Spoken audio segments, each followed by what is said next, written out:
सभी को मेरा प्यार भरा नमस्कार।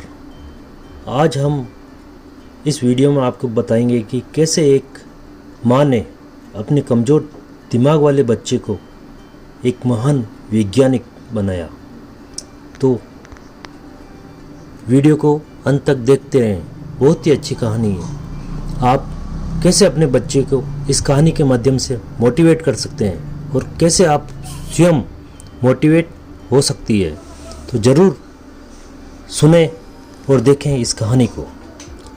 दुनिया को बल्ब की रोशनी का तोहफा देने वाले मशहूर वैज्ञानिक थॉमस अल्वा एडिसन का जन्म 11 फरवरी को हुआ था। उन्होंने सिर्फ बल्ब ही नहीं, हजारों पेटेंट अपने नाम कराए। लेकिन आपको जानकर हैरानी होगी कि कभी ऐसा भी दौर आया था जब उन्हें स्कूल ने पढ़ाने से मना कर दिया। लेकिन यह बात उन्हें पता तब चली जब वो फोनोग्राम और इलेक्ट्रिक बल्ब जैसे आविष्कार कर चुके थे। उन्होंने अपनी जीवनी में अपनी माँ से जुड़ी इस घटना का जिक्र भी किया है। आइए जानते हैं उनके बारे में कुछ खास बातें।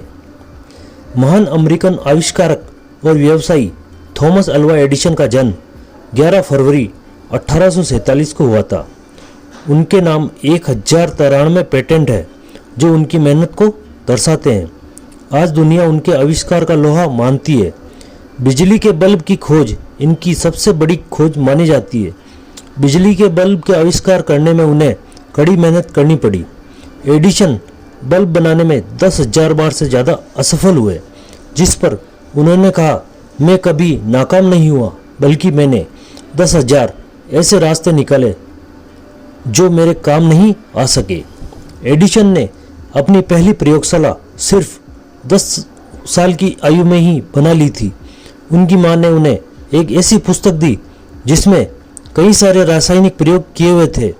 एडिसन को यह पुस्तक भा गई और उन्होंने अपने सारे पैसे रसायनों पर खर्च करके ये सारे प्रयोग कर डाले।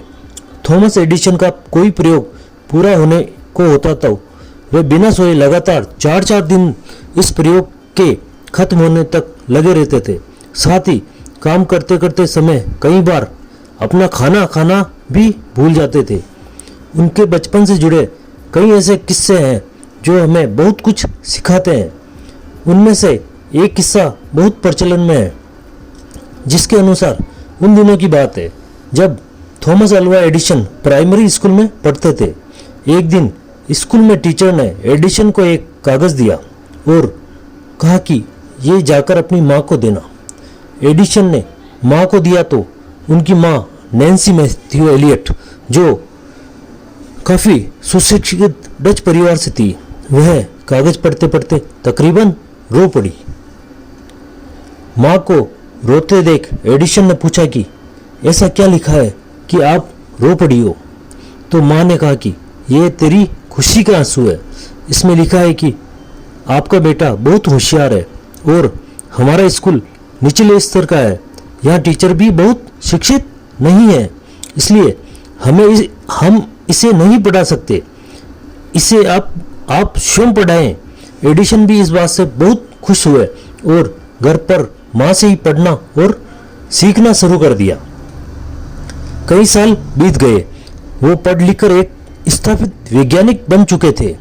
माँ उन्हें छोड़कर दुनिया से जा चुकी थी। तभी एक दिन घर में कुछ पुरानी यादों को तलाशते उन्हें अपनी माँ की अलमारी से वही पत्र मिला जो उनकी स्कूल टीचर ने दिया था। वो पत्र पढ़कर एडिसन अपने आंसू नहीं रोक सके, क्योंकि उस पत्र में लिखा था कि आपका बच्चा बौद्धिक तौर पर काफ़ी कमज़ोर है, इसलिए उसे अब स्कूल न भेजें। इसे एडिसन ने अपनी डायरी में लिखा कि एक महान माँ ने बौद्धिक तौर पर काफ़ी कमज़ोर बच्चे को सदी का महान वैज्ञानिक बना दिया। थॉमस एडिसन ने 14 साल की आयु में एक 3 साल के बच्चे को ट्रेन के नीचे आने से बचाया। उस बच्चे के पिता ने एडिसन का बहुत धन्यवाद किया। साथ ही एडिसन को टेलीग्राम मशीन चलाना सिखाई। बाद में एडिसन को कहीं पर टेलीग्राम चलाने के विषय में एक स्टेशन पर नौकरी भी मिल गई। उन्होंने अपनी नौकरी का समय रात को करवा लिया ताकि प्रयोगों के लिए उन्हें ज़्यादा समय मिल सके। बता दें कि एडिसन के 40 इलेक्ट्रिक बल्ब जलते देखने के लिए 3000 लोगों का हुजूम जुटा था, जिसके बाद न्यूयॉर्क सिटी में पर्ल स्ट्रीट पावर स्टेशन खोलने के बाद ग्राहकों को बिजली पहुंचानी शुरू की गई। पहली बार बल्ब बनाने में $40,000 की लागत आई थी, लेकिन बता दें कि साल 1879 से 1900 तक ही एडिसन अपनी सारी प्रमुख खोजें कर चुके थे और वह एक वैज्ञानिक के साथ साथ एक अमीर व्यापारी भी बन चुके थे। उनका निधन 18 अक्टूबर 1931 को हुआ। ऐसे महान वैज्ञानिक को सशक्त नमन।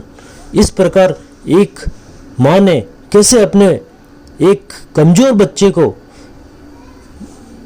एक महान वैज्ञानिक बना डाला। अतः आप भी अपने बच्चे की नाकामी में कभी भी दुखी न होएं, बल्कि अपने बच्चे की ऐसी खूबी को तलाशें जिससे वो भी एक महान व्यक्ति बन सकता है।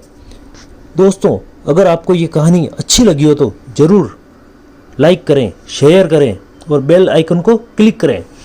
हम ऐसी ही नई नई जानकारियाँ आप तक पहुंचाते रहेंगे। धन्यवाद।